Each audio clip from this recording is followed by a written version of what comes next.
करेंगे आज molecular mass को। एक मॉलिक्यूल जो होता है किसी भी सब्सटेंस का, उसका जो मास होता है उसे हम मॉलिक्यूलर मास कहते हैं। सिंपल से the mass of one molecule of any substance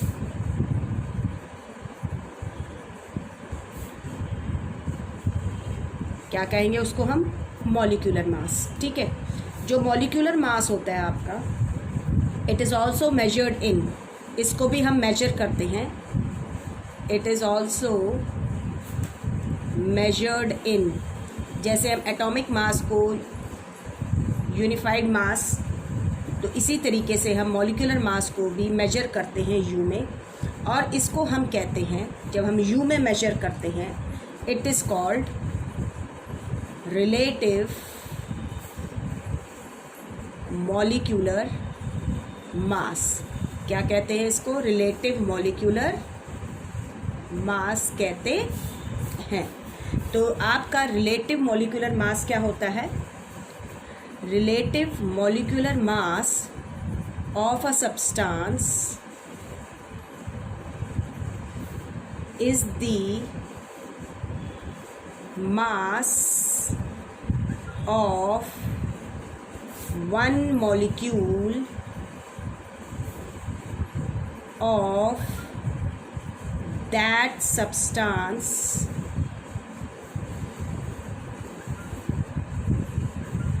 compared to 1/12 the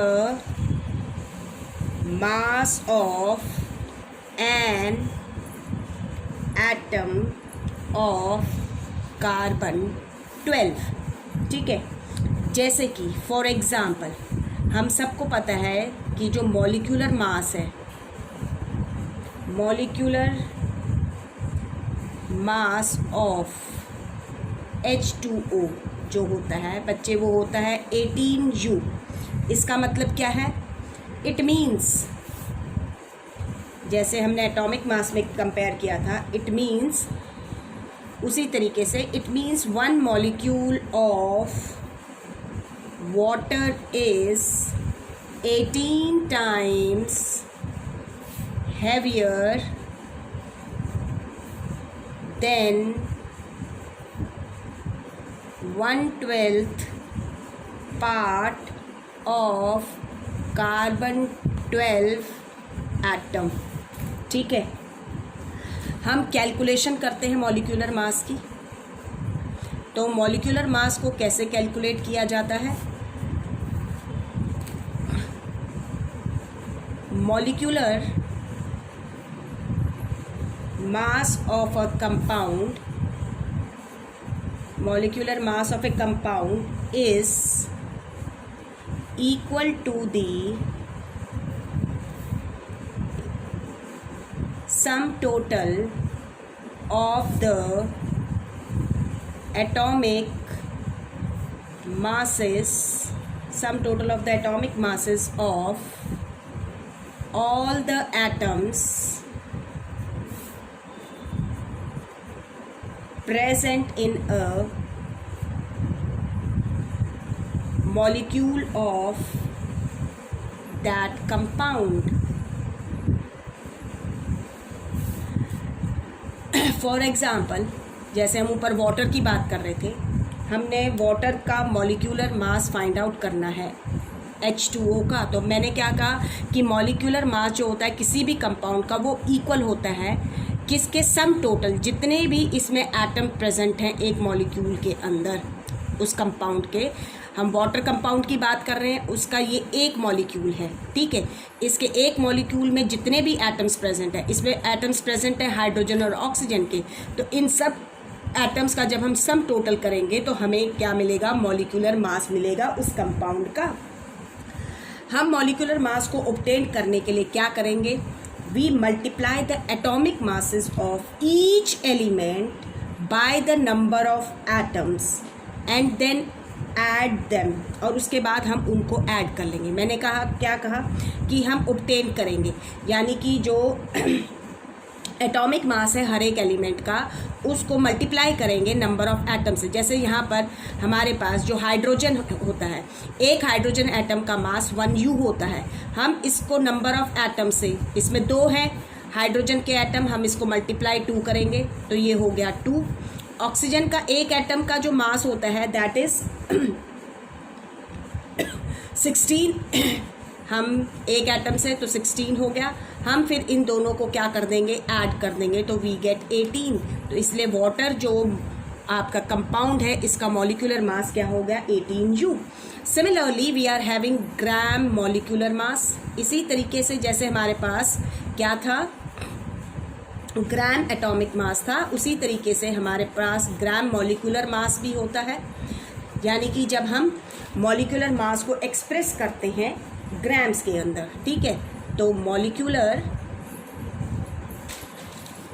mass of a substance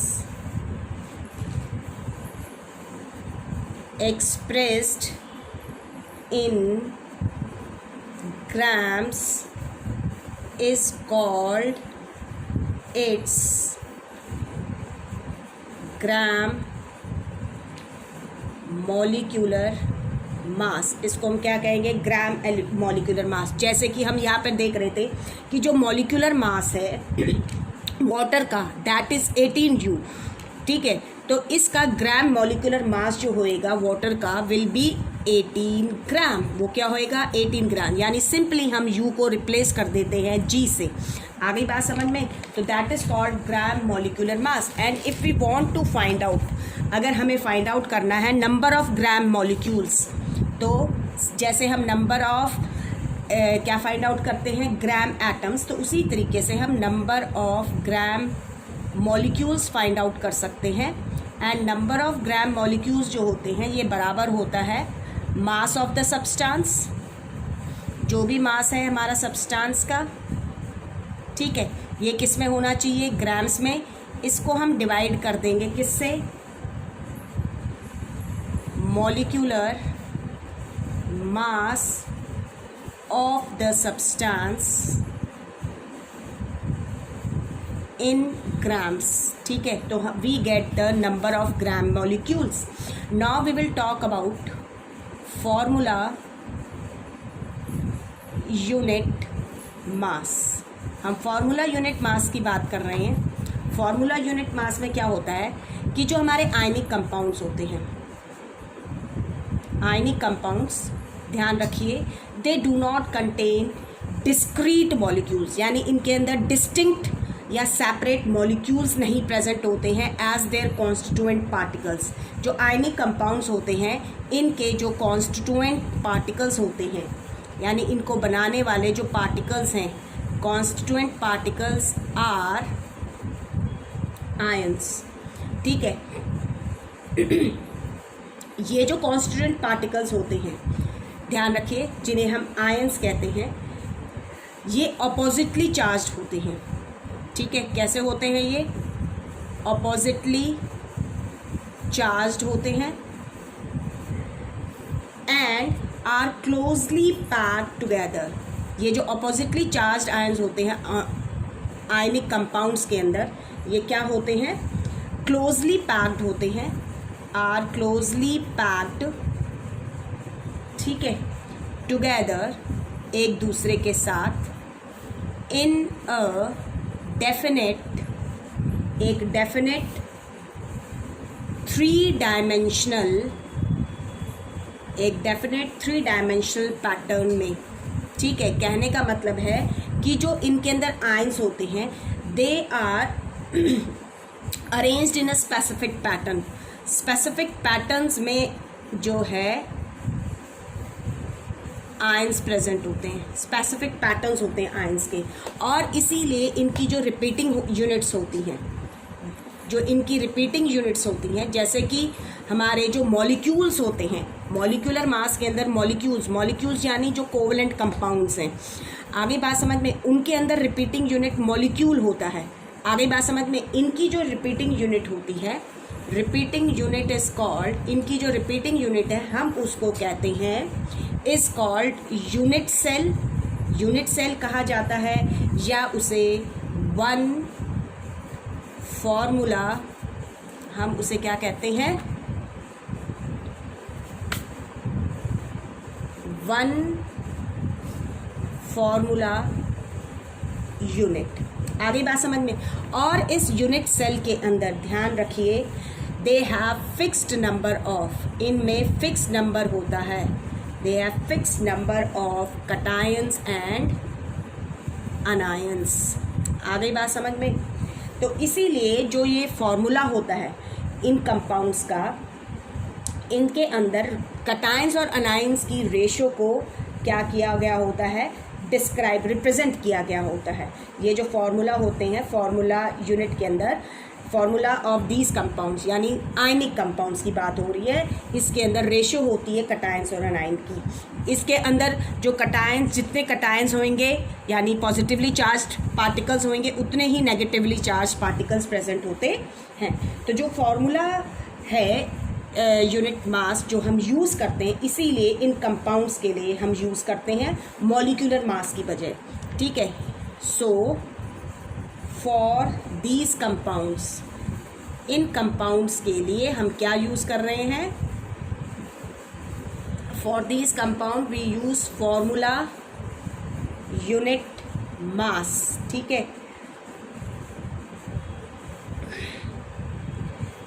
instead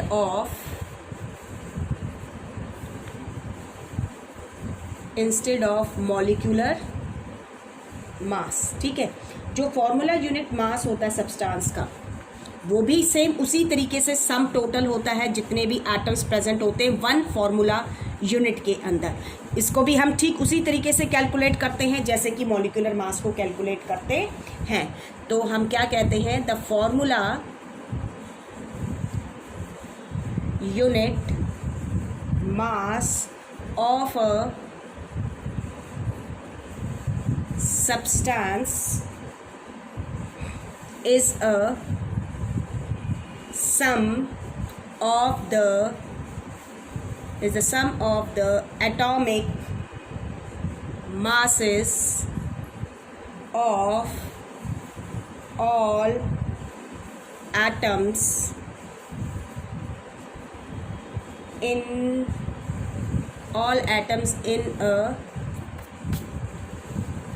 a formula unit of a compound। आगे बात समझ में।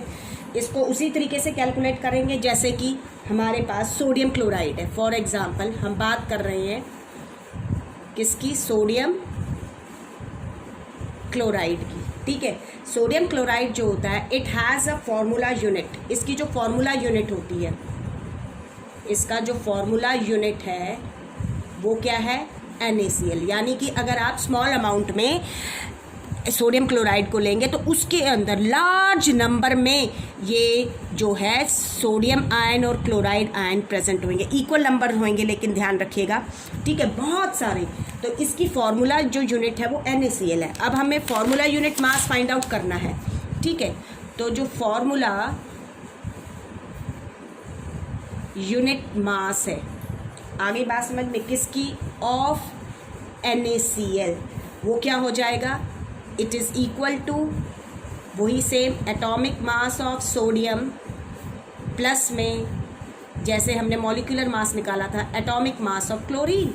सोडियम का एटॉमिक मास होता है 23U, प्लस में क्लोरीन का होता है 35.5U, तो इट बिकम्स 58.5U। तो formula unit mass of NaCl is 58.5U। जो डिफरेंस है बच्चे फॉर्मूला यूनिट मास में और मॉलिक्यूलर मास में, the only difference is that formula unit मास जो होता है, ठीक है, जो डिफरेंस है formula unit mass and molecular mass में, वो डिफरेंस ये है कि फॉर्मूला यूनिट मास जो होता है, वी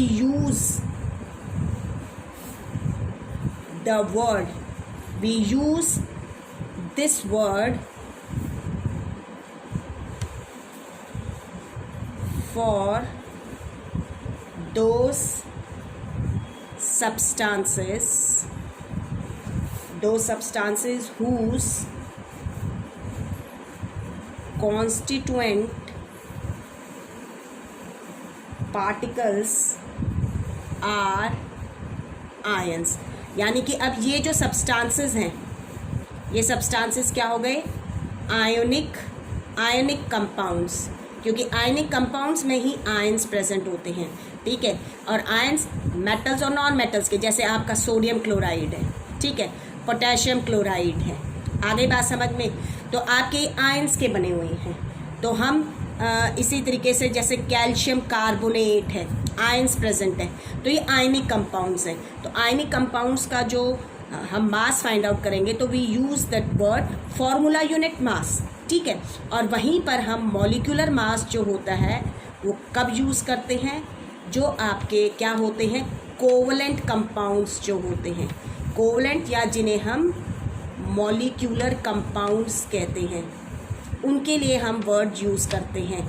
यानी कि जो जिनके कॉन्स्टिट्यूएंट पार्टिकल्स, यानी कि जिनमें सिर्फ क्या प्रेजेंट होते हैं? वो कंपाउंड जो सिर्फ नॉन मेटल्स के बने हुए होते हैं। नॉन मेटल्स दे कंबाइन, जैसे आपका वाटर है, 2 नॉन मेटल्स हैं, कार्बन डाइऑक्साइड है, 2 नॉन मेटल्स हैं, CH4 मीथेन है जैसे। तो इस तरह के जो कंपाउंड्स होते हैं उनका जब मास फाइंड आउट करना है, we call it molecular mass, and for this we call formula unit mass.